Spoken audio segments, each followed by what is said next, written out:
Hello, everyone. Thank you for joining us today. My name is Antajuan Scott. I'm the head of programming for Science Gallery at Michigan State University. Today's conversation is that between the co-curators of Tracked and Trace, an exhibition exploring surveillance in society. I'm excited to be joined here with four of my colleagues that served as co-curators for the exhibition. And to have you learn a little bit more about them, I'm going to let them speak a bit about their work, their connection to the theme of surveillance and track and trace. So let's start with Alyssa. Alyssa, can you tell us a bit about yourself? Yes, thanks, Antoine. My name is Alyssa Harris. I am a recent graduate from Michigan State University. I worked as a lead mediator for Science Gallery for the last 3 years since their first exhibition. This year I was invited to be a curator. A lead mediator or mediator, they are the kind of young people who work on the floor in the gallery who help visitors engage with the topics and concepts of a given exhibition. And so my connection to Track and Trace was trying to look at this topic of surveillance through like the lens of like the younger generation, so like 18 to 25, and really bring in the perspective of like the college students and the young people who work on the floor and who visit the gallery. Thank you. Emily, can you tell us a little bit about yourself and your work? Absolutely. My name is Emily Winger, and I'm a PhD student at the University of Chicago. My work and my research focuses on security and privacy issues that stem from ubiquitous machine learning or AI algorithms in use in the world. And my direct connection to Track and Trace, and perhaps a representative project from my repertoire, is this anti-facial recognition tool that my colleagues and I created that's designed to give users who post pictures online agency to prevent those pictures from being used in facial recognition algorithms without their consent. So that piece is called Fox, and it relates to several of the pieces in the exhibition, especially those under the theme of protective actions. So that was exciting for me to see those connections. Thank you. Hannah? Classic. It's talking without the mic on. My name is Hannah Redler Hawes. I'm a curator. I'm independent, but I also direct an art program at the Open Data Institute in London, England, called Data as Culture. And Data as Culture has been commissioning artists and working with artists for the 10 years that the ODI has existed, to think about what data is, how we collect it, what is collected, what isn't collected, what we do with it, and how that affects and reflects our lives. And my connection with the theme is when I saw the open call, I got super excited and contacted Science Gallery Detroit to say, can we talk? Can we talk? Because we're doing lots of similar things. And we planned a project together. And I was really excited to be asked to be one of the co-curators. Thank you. And we're excited that you accepted. And finally, Hasan, can you tell us a bit about yourself and your work? Sure. Hey, I'm Hasan Elahi. I'm an artist and a professor. And my work deals with issues of surveillance, security, privacy, citizenship, and all sorts of fun little things like that. And so my connection to Science Gallery, specifically for this exhibition, well, first I did a work with Science Gallery many years ago, Science Gallery Dublin, and I was really excited about the organization. So when I was approached by this I was, of course, I was like, yeah, it was a wonderful experience. And seeing how we could do this in the U.S., I was very interested in this. I also went to school outside of Detroit, so I have a very close connection to the area and to the location. And thinking about ideas about surveillance, thinking about how this works, and actually, I guess if you want to call it my biggest hit song, or perhaps my most well-known work. Was started from an incident in Detroit at the Detroit airport when I was met by FBI agents. And that started a 6-month-long investigation where I was erroneously reported as a terrorist suspect. And from there on, for the next 6 months, I had to justify every moment of my existence to the FBI, which then led to this project called Tracking Transients, which is now going on 20 years. and it details every mundane act of my life and puts it all under and puts it all out there for the public. Thank you for sharing.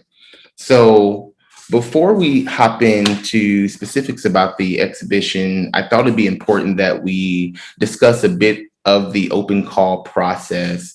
So Science Gallery as a network utilizes an open call process to field and select exhibits to be in major exhibitions and as a part of programming. So our open call process, we reviewed over 150 proposals and selected around 18 works to be in the show. And some of those works are also included in the scope of programming presented. So my first question is to our curators with a bit more experience with open call processes. So Hannah, could you tell us some of the indicators of what a successful proposal looks like when being fielded against 150 other proposals? Thank you. The first thing I want to say, and I know everyone says this, but I mean it completely, is the standard of applications for this were really amazing, and it was a really, really hard decision. But the ones that, you know, absolutely made it to the top of everyone's list were the ones that were not only a really strong idea, but were explained in a way that was really clear and coherent. And you don't need to rely on art speak. You're not writing an essay about your work in order to make an open call proposal. You're trying to get across what the idea is and what it's going to look and feel like or sound like, what's the visitor experience going to be. Where people talked about sort of theories that informed their work rather than describing what the work was, that didn't leave us with anywhere to go. So we're really looking for very clear and direct information, providing some visual indication, or if it's a sound work, some oral clips or anything, even if it's work in progress, even if it's a sketch on the back of a cigarette packet, not that anyone smokes anymore, but really, really simple drawings that can be hand-drawn and scanned in or computer generated, really, really help to bring it to life for the panel who are looking at quite a lot of things. Thank you. Hasan, can you add to Hannah's comment? Of course, yeah. You know, I think one of the things that I think a lot of artists who are applying for a lot of these things and these open calls, a lot of times it's only the finalists that get contacted, and it's very easy to forget that there are a lot of really great projects. I mean, there were so many really great projects. So, remember, out of 150, what was the number again, Antoine? 155 or what was it? What was the total number? 154. 154. So that's a lot of really great stuff. By the time we got to the last 25, by the time we got to the last 30, they were all amazing. They were all amazing. And at that point, once we're not sitting out there and saying, well, is this one project better than this other project? The conversation is more about shaping at that point. They're all good. So I think this is one of the things that I think people who are considering submitting for the future, please keep in mind, it's not necessarily one project over another, but it really is how do the projects work in tandem with each other. And if you look at the way we actually created this curatorial structure with these ideas and such, this is when one project was scored higher than another. So just because your project isn't one of the final selected does not mean that it was not worthy of it at all. As a matter of fact, there were some really great projects that we had to cut out of the selection. In terms of general speaking, I think there's four things that I think all successful projects should get. Two of them right away, and two of them at the end. The two right away within the first paragraph or the first couple of sentences or the first things is, what is it and why are you doing it? What is it? Just describe it. It is going to be 8 of these types of objects. They're going to be blue. They're going to be this size. Why? The why is, artists are usually really good at talking about the philosophical and the conceptual and the broad big picture ideas, but often we leave the passion out of it. What keeps you up at night? Why are you compelled to make this work? And that's the why.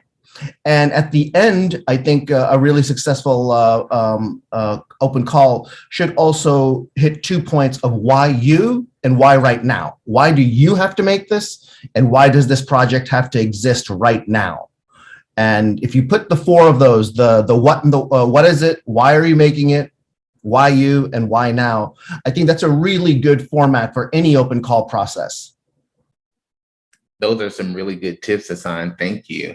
So one of the ways that Science Gallery at Michigan State has tried to evolve our curatorial process is by involving voices that are sometimes left out of these types of conversations. And those perspectives are often from those who are not traditional artists and traditional curators. And so we have Emily on our team this season, and whose perspective was just unbelievable and really important and impactful.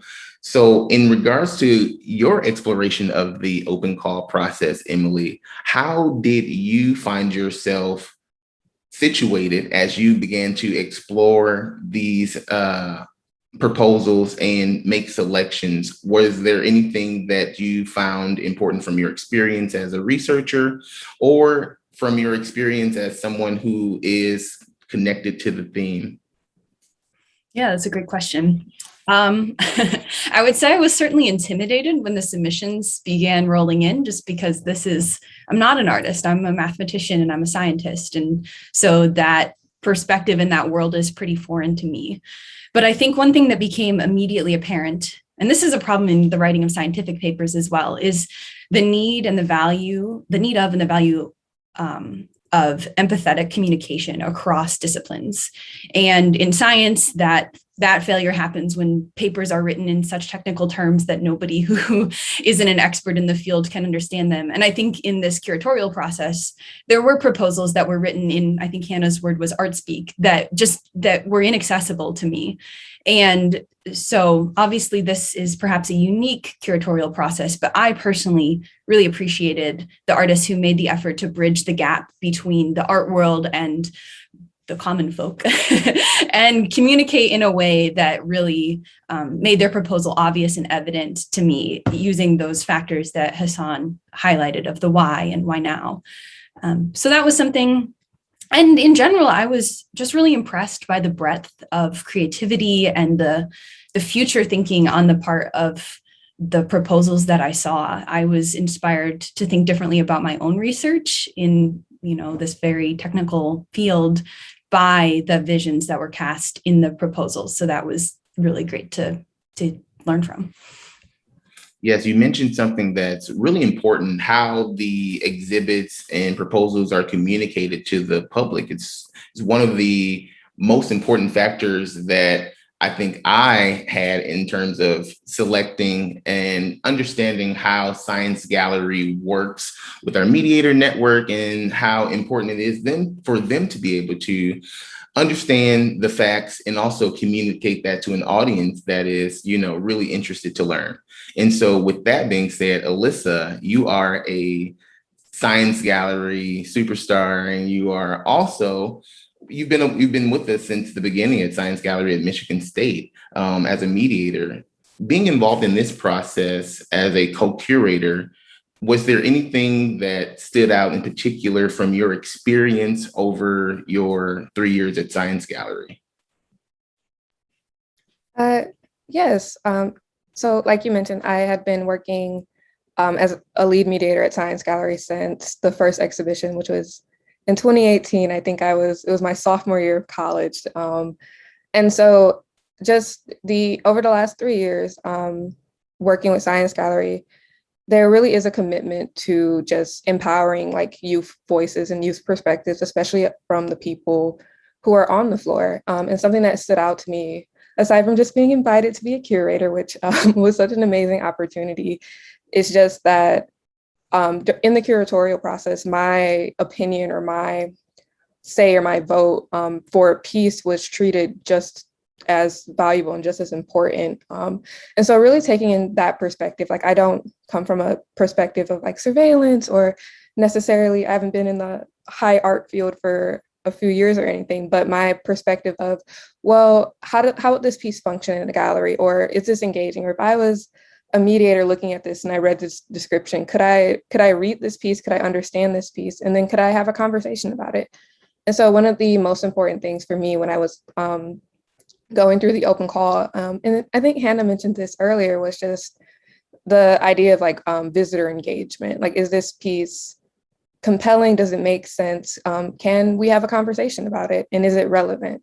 And so just taking that perspective of like, will this resonate with, and of course, I don't speak for every young person, but will this resonate with me because I am a young person, or will this resonate with the visitors just from my experience in the gallery? And I think that the curatorial process and then just Science Gallery at Michigan State as a whole has really carved out that space to have that kind of agency as someone who, if you were to think of it as a hierarchy, which is not, is just a college student or a young person like starting out in this experience, in this network. And that's something that I try to really focus on and bring to the conversation and kind of uplift like these ideas like while I was going through the curatorial process. Yes, thank you for sharing. And that experience was very important in making selections.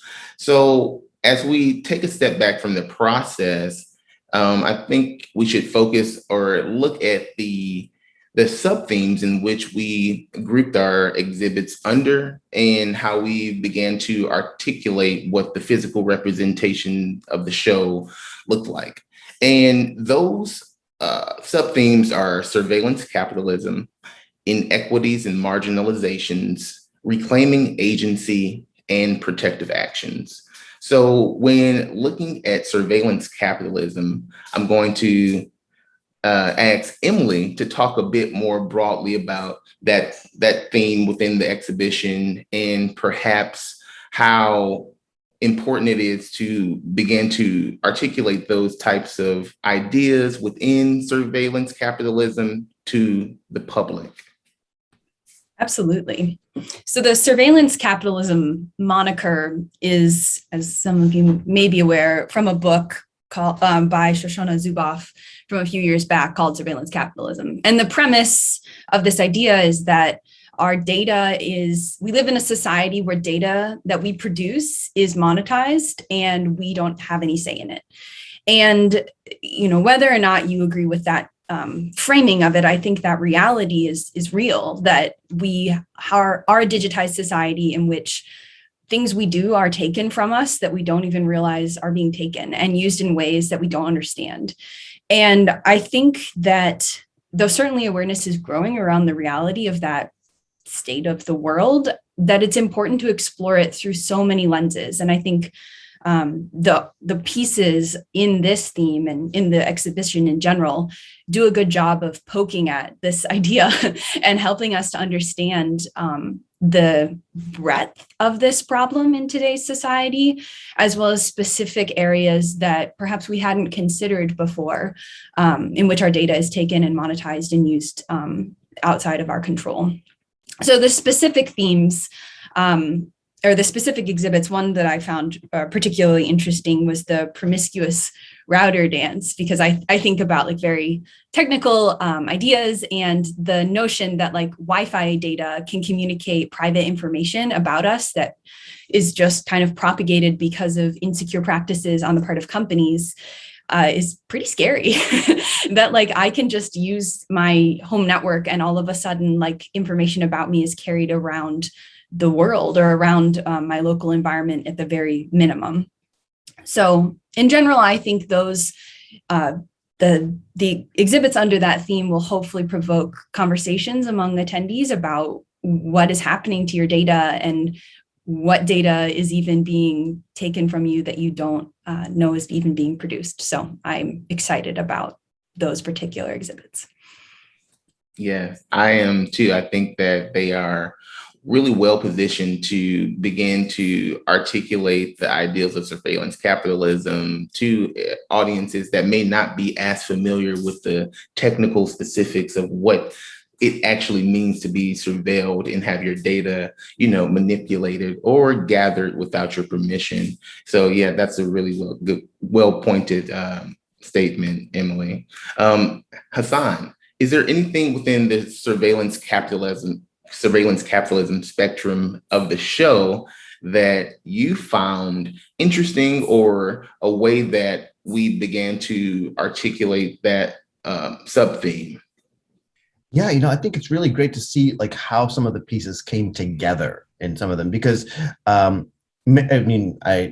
don't think many of the artists even knew each other at the beginning of the show. So when we brought all of these together, so we're actually creating kind of this cohort of all of these artists are working together in these types of things. I was really excited about how a lot of the conversations, it wasn't just coming from one type of an interpretation of it.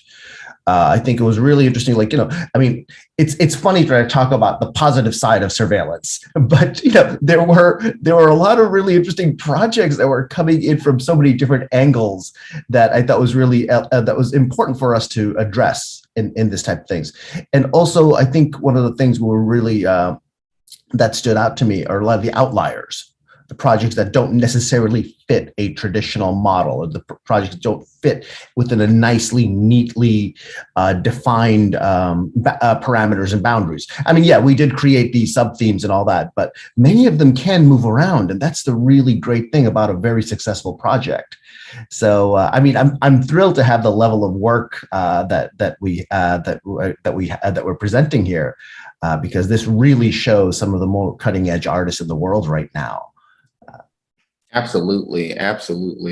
I think that surveillance capitalism is one of the ways that the public is interested in understanding how they're being surveilled. And so I'm very excited about being able to share this with an audience via the exhibition, but also a future program that will be moderated by our own Emily Wegner in November. So look forward to that. So looking into inequities and marginalizations, I think that, Hannah, your experience with ODI and understanding data as a larger scope in terms of surveillance material, but also how information that specific groups give is often manipulated and redistributed. Can you talk to some of the important revelations within inequities and marginalizations that are connected to data?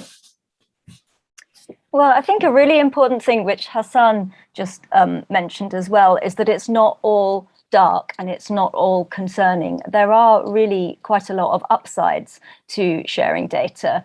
And what the ODI in particular champions is finding ways that are ethical and equitable and safe to do that.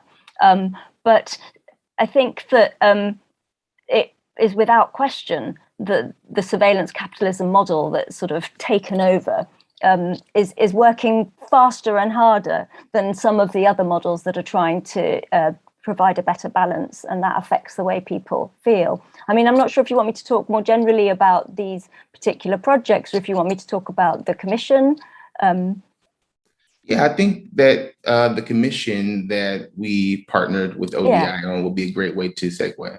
Brilliant. Yeah. So one of the projects that we had originally contacted you about is an artwork by a proposal we had by the artist A.M. Dark that the curator on my team, Antonio Roberts, commissioned, which A.M. wanted to turn the tables. So as a genderqueer Black woman, she wanted to create what she called a belligerent algorithm based on her own biases, based on her own lived experience, which would challenge the absolute, myriad of algorithms created by people coming from a really, really, really different perspective, particularly the tech bro perspective, the sort of white male Silicon Valley perspective. And she was in the process of imagining how that might play out and how that might capture her concerns, be created as a fun game style artwork, and also not cross any legal boundaries when we started talking to you. So we had quite a few really good conversations. And the resultant work is called fairlyintelligent.tech.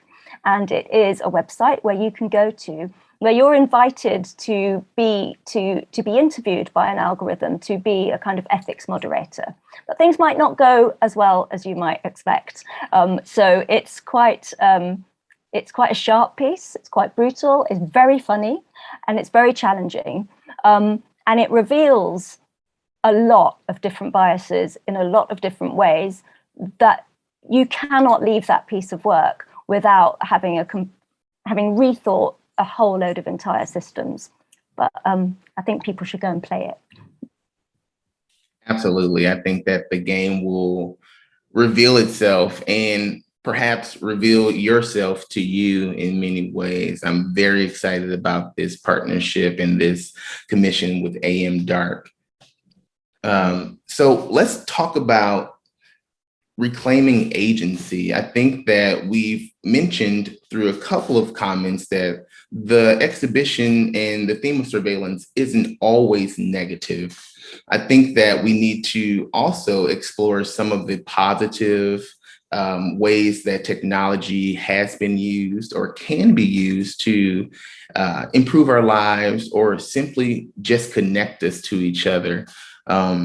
Speaking about reclaiming agency, Alyssa, was there anything within the scope of reclaiming agency you found important that we highlight? And perhaps is there any exhibit that specifically articulates the example of what reclaiming agency is in this show?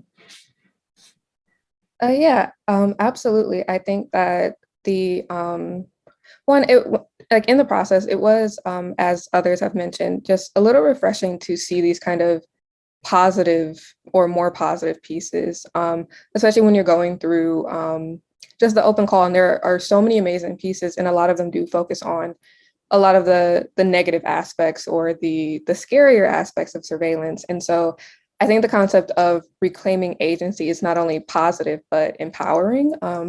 And so one piece that really stuck out to me was this piece called Mom, I'm Safe, which kind of explores this concept of using surveillance to communicate or to I guess the premise is that the person is communicating through surveillance to let his mom know that he's safe in the pandemic. And so I thought that piece was really, it was really heartwarming and a little touching to see just this really sincere use of surveillance. And it also, I thought it was interesting because that's not something you really think about.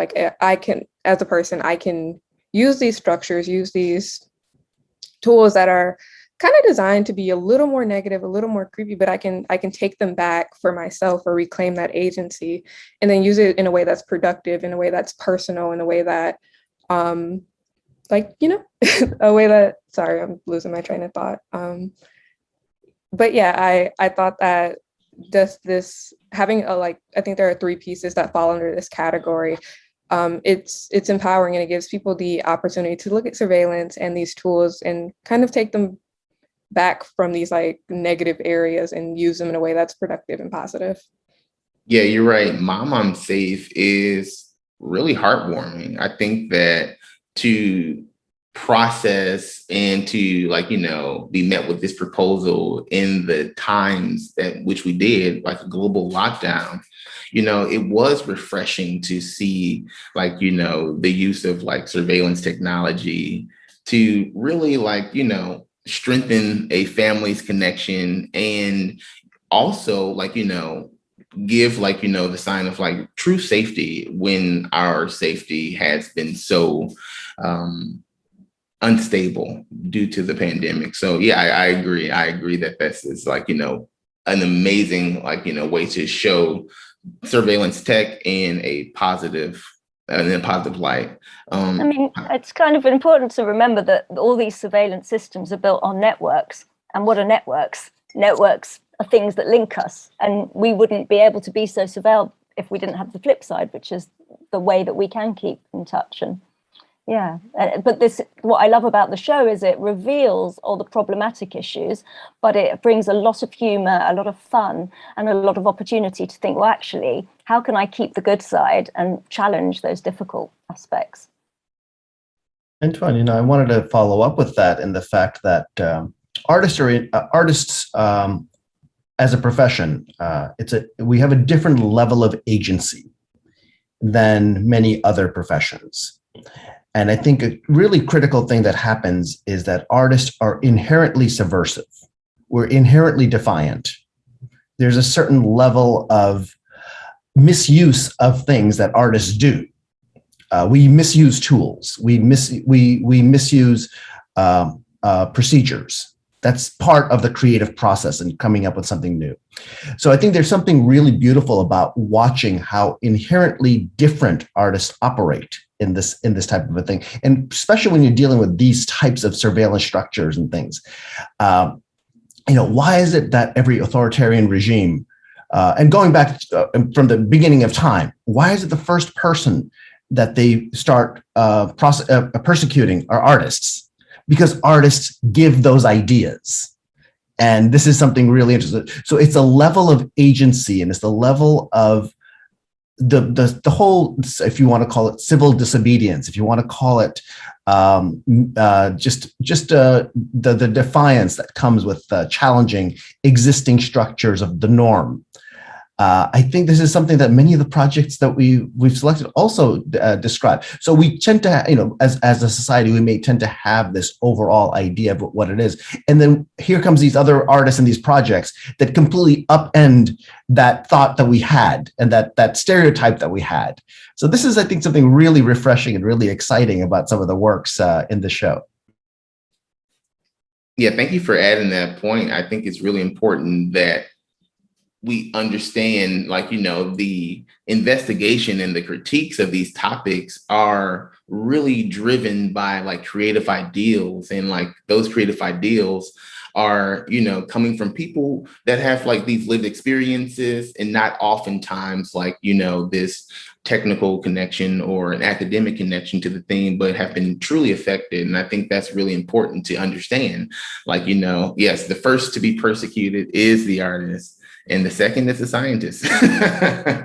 So looking at the final sub-theme of our exhibition, protective actions, I think it's important that we have this in the show as a sub-theme, not only because of the state of surveillance, this dysregulation of state, and these ideals that people can be manipulated or marginalized based on who they are and where they are. So when we think about protective actions, perhaps Emily, you can talk to this as a computer scientist and mathematician, how protective actions can be placed, or what do they look like in this invisible state of surveillance? Yeah, that's a great question. They look like a lot of different things. I think one of the interesting aspects of technologies and artistic works designed to challenge surveillance capitalism is that there's a lot of really different worldviews at play in thinking about how do we fight back. Some people, for example, the anti-facial recognition tool that I built, some people disliked because it assumed a certain thing about the world. It assumed that our data would be always freely available, and that the best way to counteract is simply to engage at that level. And I think Fango in our exhibition is an example of that kind of protective action, where you take the data that you're contributing to the world and you corrupt it in some way, so that even though it's probably going to always be collected, it at least doesn't look like you in some sense. So that's one worldview, and I think a legitimate one to engage with, given, I think, as Hannah said, there's a lot of forces feeding that particular model of the world. But another one that I found really interesting and thought-provoking was this we algo, where it fundamentally changes like the paradigm for digital engagement. You know, instead of letting your video call be you and providing all this biometric information that I'm radiating at you right now, my voice, my face, we algo changes that, and it projects a totally different view of the person in a digital space. And I found that really exciting because, I mean, who's to say that we need to communicate biometrically in the way that we do over Zoom right now? I think it's, you know, interesting to consider what it would look like to restrict that information to our in-person communities and create online personas that totally don't rely on that sort of thing. So yeah, I found the different perspectives in that particular track really exciting and thought-provoking, and I hope that the visitors find so as well. Yes, I think that Fango is like, you know, it was like a really brilliant speculative idea and product. And I think the way that it is articulated in the show as like, you know, this like boxed experience that will, you know, change your profile. And I think that's one of the things that like this show did for me, was to understand that like my persona and digital profile is as active and as visible as we are here today. And I think that anything that allows you to regain a sense of control and perhaps anonymity in these spaces, like, you know, could be a positive. And I love the idea that is presented from an artist that, you know, like, you know, understands this technology and understands like how people would want to utilize it. And so yeah, it's really important to have it in our show.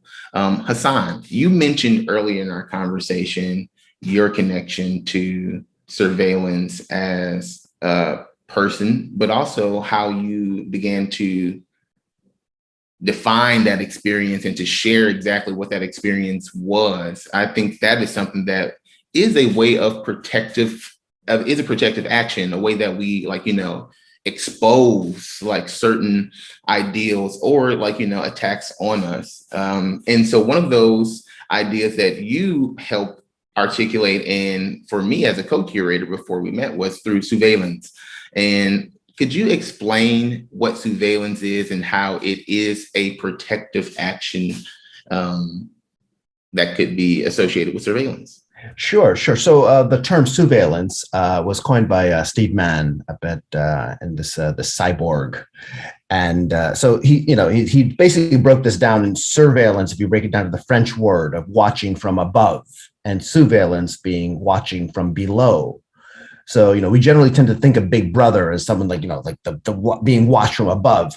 But then we also have a certain level of agency, and we could flip this around. We could watch the watchers, which we actually have a great number of projects that hit on this, watching the watchers. Who's watching those? And this is where all of us come together. This is where all of us are pointing that camera back. Because of the common spread of the technology, we all have. I mean, there's more cameras than people in most rooms. Actually, as a matter of fact, there's 4 cameras right on my phone right now, and then another 2 on my iPad over here, and then another one on my laptop, and then there's another one over there, and there's probably 5 of them out in the hallway. So we're surrounded by these cameras, and so how do we actually take agency over them? So how do we flip this?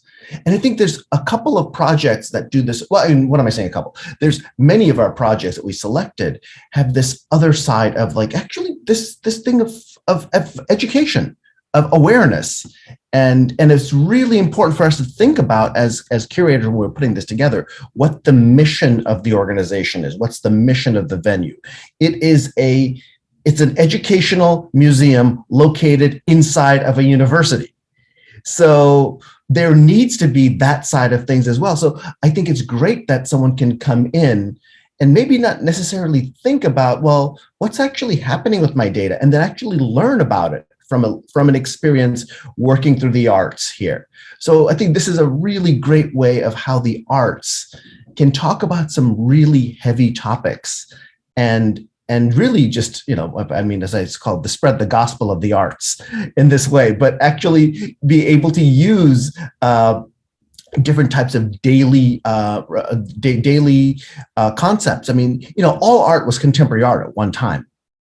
And I think it's really interesting to see how when something is happening in our daily lives right now, as we're creating history, as we're creating art history, how does the viewer, how does the audience engage with that?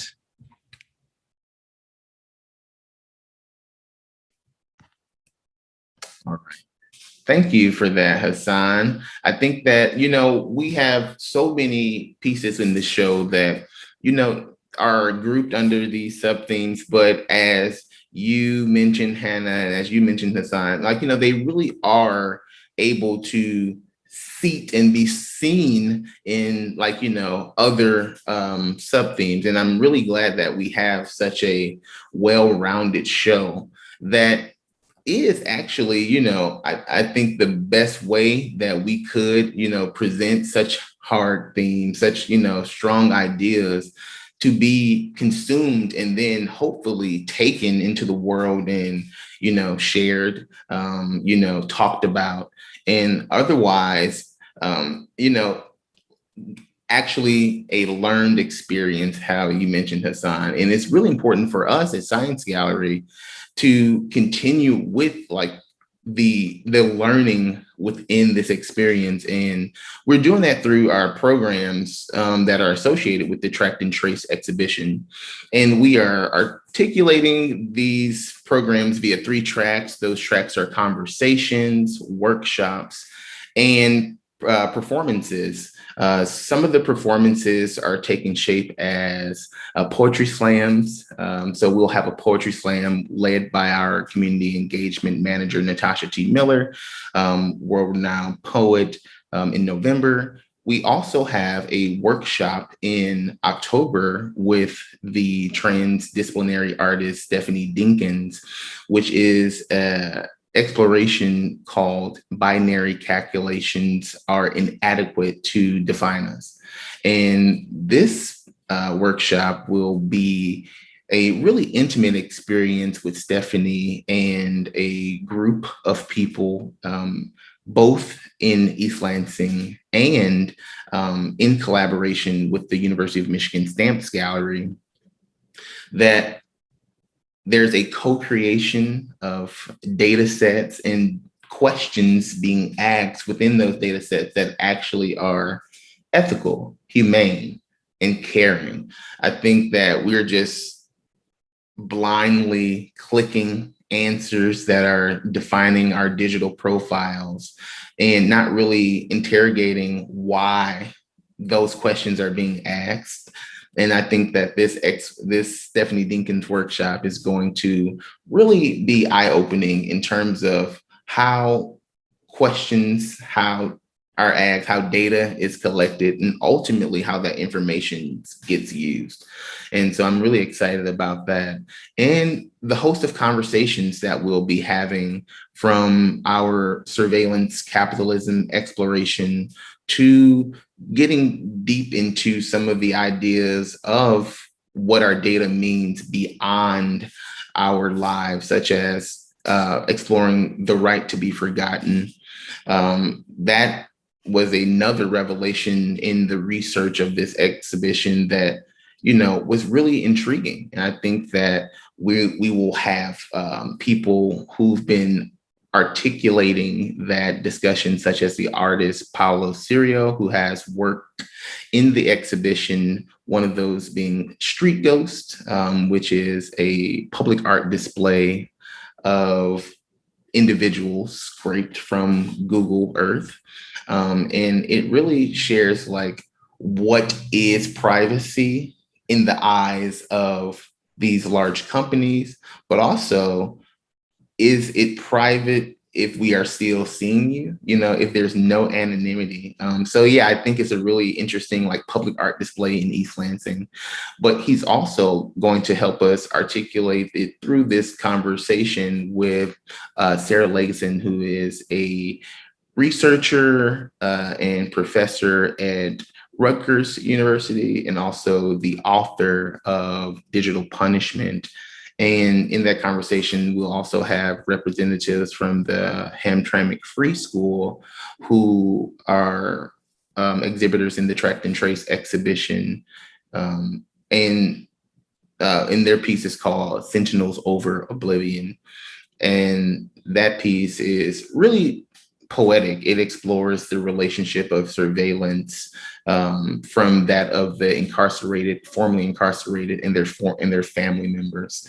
I think that when we think about data, we often think about, us people who are free on the outside, but the way that data is manipulated for those who are formerly incarcerated is really important to explore now.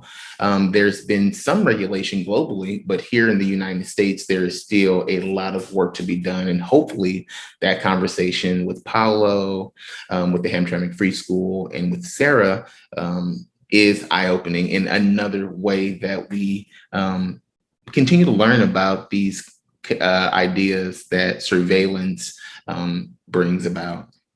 So before we close out, I think it'll be a good time for us to ask each other some questions.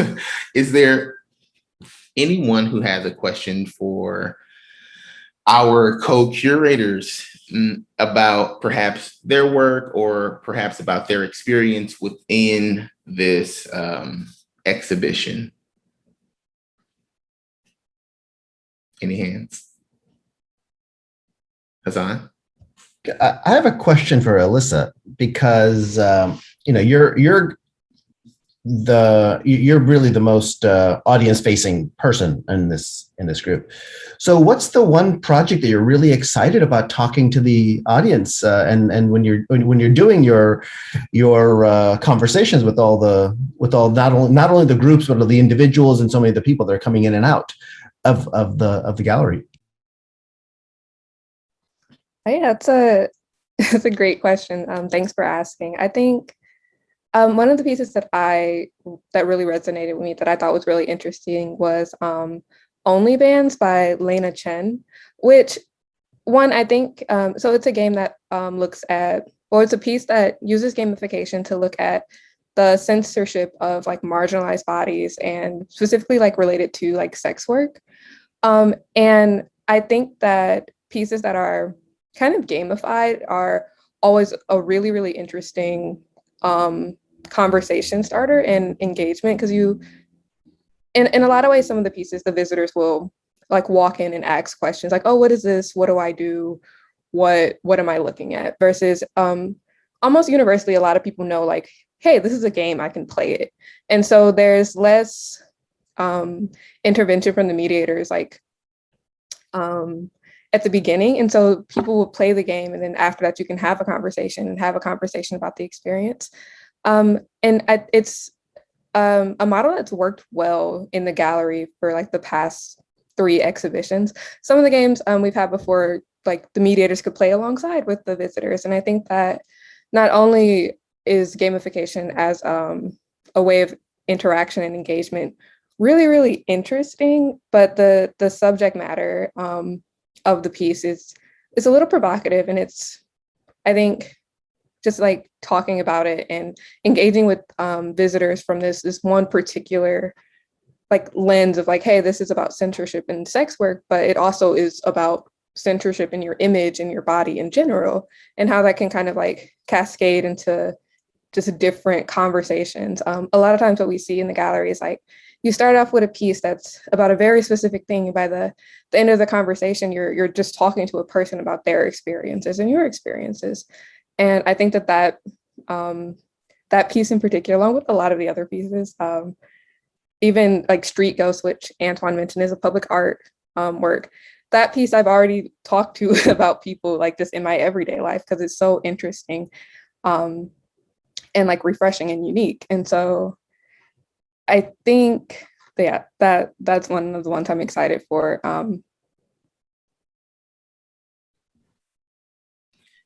Hannah? I want to ask Hasan, which of the pieces surprised you the most? Which made you go, whoa? Well, the woe, I mean, was the only bands was I think one of the woe, and we did this. I mean, we had a really long conversation about that. And this is also really interesting in the fact that from I guess from the applicant perspective, Antoine, when we started talking about the beginning about artists that are maybe looking at open calls. Sometimes sometimes some of those conversations are quick as, yeah, this project makes sense, yeah, we should do that. And then there's some that we really deliberate over, even thinking about well, wait, can we actually do this? Can this project actually even take off the way we want to? So I think that's a really exciting that was one of the projects that really did surprise me. Because at first I wasn't fully sure I totally understood that. And then once we started discussing it, it started getting larger and larger in scope. So that's really one of the projects. I mean, another project that's also Paulo Chirio's work, The Street Ghost, I think it's a brilliant piece of work.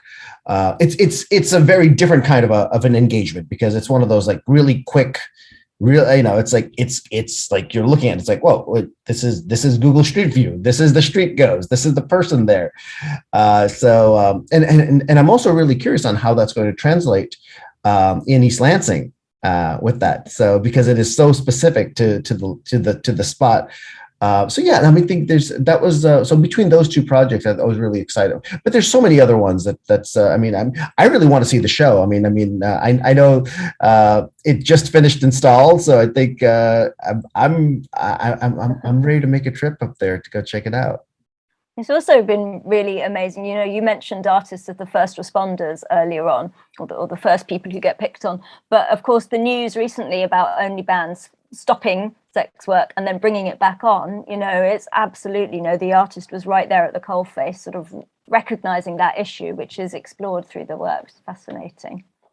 Yeah, absolutely. The fact that so many of our pieces are contemporary and really hot pressing issues, and that only fans and only bands became this really relevant discussion, in the month prior to the exhibition's opening, when we were exploring this conversation and having these really strong curatorial conversations a year prior. And so I think that for me, it's always exciting when we have a piece like that in our show. And, I think it just, it is telling of why experiences like Science Gallery exhibitions are important, because they do look at issues that are emerging and not necessarily established. And for some, that could be, alarming or, a scary thing to do. But for us, we know it's really important. We know that emerging ideas are often left out of these explorations, and I'm really excited that we did select only bands to be represented in our show.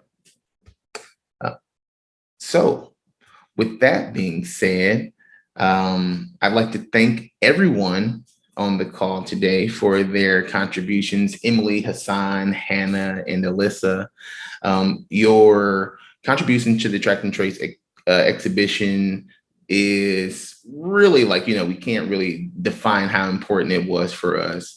I'm so excited that you are a part of our Science Gallery at Michigan State family, and we'll continue to be a part of that. So for more information about Track and Trace, the exhibition, you can find that at detroit.sciencegallery.com. And to find out more about the events associated with Track and Trace, the exhibition, events being presented online and in person and in hybrid formats, check out www.detroit.sciencegallery.com/events. And so with that being said, we're going to sound off and see you in the future. Thanks, you all. Appreciate it.